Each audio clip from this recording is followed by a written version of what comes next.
নমস্কার, খবর পড়ছি কলকাতা নিউজ ইউটিউব চ্যানেল থেকে। প্রথমে হেডলাইন্স। সুজাপুরে ভোট হিংসায় জখম তৃণমূলের পোলিং এজেন্ট সহ একাধিক কর্মী, অভিযুক্ত কংগ্রেস। সন্দেশখালীর ভিডিও ভাইরাল, মুখ খুললেন শেখ শাহজাহান। ভিন রাজ্যের ব্যবসায়ীদের সঙ্গে গোপনে যোগাযোগ রাজারামের, তদন্তে লালবাজারের বিশেষ টিম।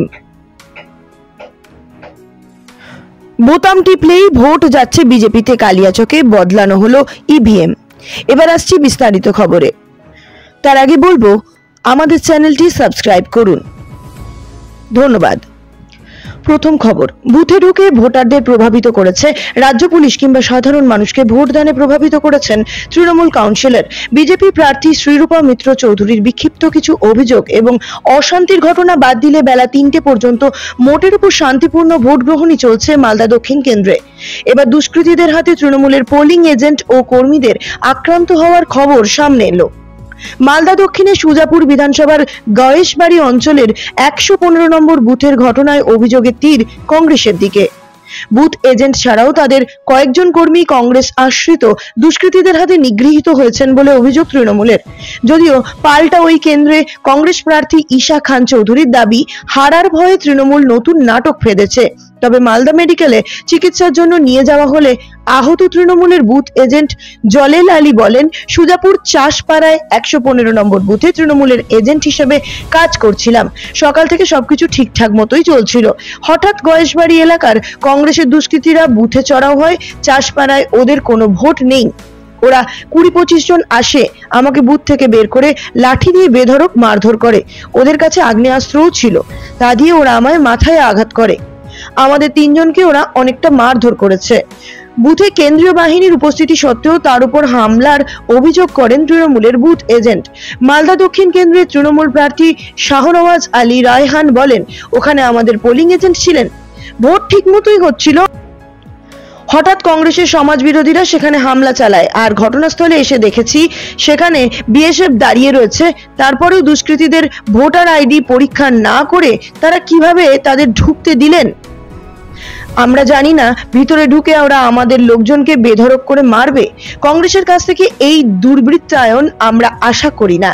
যদিও কংগ্রেস প্রার্থী ঈশা খান চৌধুরী বলেছেন, দেওয়ালে পিঠ ঠেকে যাওয়ায় নির্বাচনী প্রচার শেষ হওয়ার পর থেকেই কুৎসিত খেলায় মেতেছে এই তৃণমূল। একের পর এক ভুয়ো খবর সামাজিক মাধ্যমে প্রচার করছে ওরা বুঝে গিয়েছে ওদের পরাজয় নিশ্চিত, তাই মানুষের সহানুভূতি পেতে এখন এই নাটকগুলি করছে। ওদের এটাই নির্বাচনী কৌশল। কংগ্রেস কখনো হিংসার বিশ্বাসী নয়। পরবর্তী খবর হলো, লোকসভা নির্বাচনের আবহে পালে এখনো হাওয়া দিয়ে চলেছে সন্দেশখালী। মহিলা নির্যাতনের ঘটনা থেকে শেখ শাহজাহানের গ্রেপ্তার, নানান নাটকীয় মোড়ে সাক্ষী থেকেছে রাজ্যবাসী। সেই ঘটনা নিয়ে এবার মুখ খুললেন সন্দেশখালীর একদা ত্রাস শেখ শাহজাহান।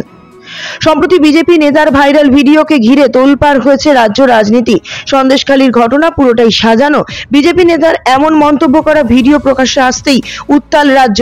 সেই ঘটনা প্রসঙ্গে প্রতিক্রিয়া দিল শেখ শাহজাহান। এই প্রসঙ্গে তার বক্তব্য, ওটা ফেক ভিডিও নয়, অরিজিনাল। এই দিন সন্দেশখালীর বেতাজ বাদশাকে বসিরহাট মহকুমা আদালতে মেয়াদ শেষে জেল থেকে প্রিজম ভ্যানে করে কোর্ট লকআপে নিয়ে যাওয়ার সময় এমনই মন্তব্য করেন শেখ শাহজাহান। শাহজাহানের পাশাপাশি এই দিন কোর্ট লকআপে নিয়ে যাওয়া হয় শেখ আলমগীর, শিবু প্রসাদ হাজরা সহ বেশ কয়েকজনকে।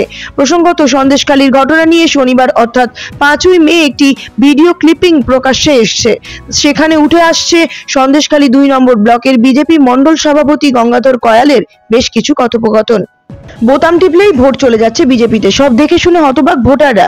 বিষয়টি নিয়ে প্রিসাইডিং অফিসারের কাছে যোগাযোগ করলে জানান, দ্রুত ব্যবস্থা নিয়েছেন কমিশন।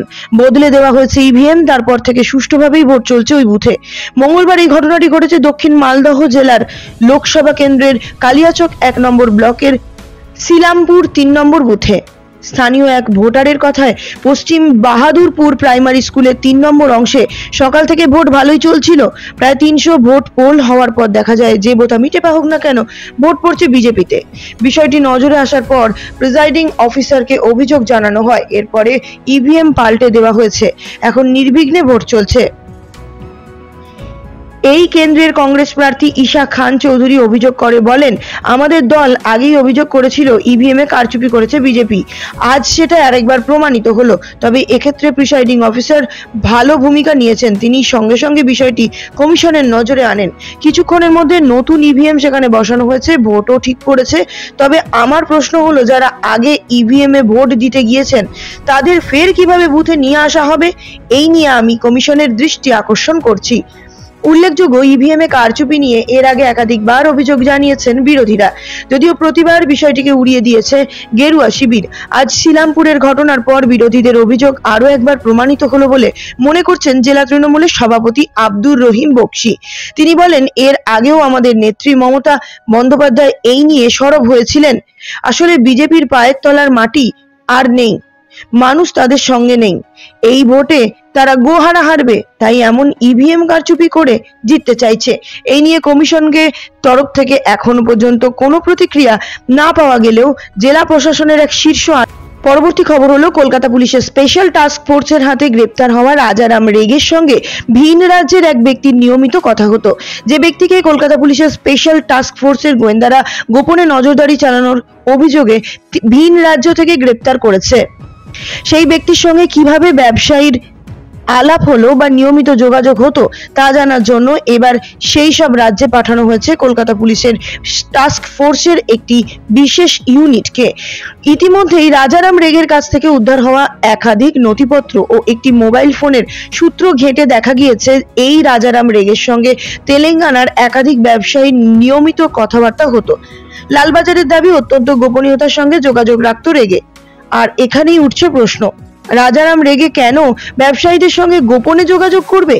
যদিও তদন্তকারীরা যে সকল তথ্য আপাতত হাতে পেয়েছেন তা এখন সামনে আনতে নারাজ তারা। সম্প্রতি কলকাতা পুলিশের স্পেশাল টাস্ক ফোর্সের গোয়েন্দারা মুম্বাই থেকে 26/11 ঘটনায় যুক্ত থাকার অভিযোগে এবং ডেভিড কোল্ডম্যান হেডলের সঙ্গে যোগাযোগ সন্দেহে রাজারাম রেগকে গ্রেপ্তার করেছে। পাশাপাশি এই রাজারামের বিরুদ্ধে কলকাতা পুলিশ অভিযোগ এনেছে যে রাজারাম নিজেকে একজন ব্যবসায়ী বলে কলকাতায় একটি হোটেলে ওঠে। অভিযোগের পরে এই যে সাংসদ অভিষেক বন্দ্যোপাধ্যায়ের কলকাতার বাসভবনের সামনে এসে গোপনে ভিডিও এবং ছবি তোলেন।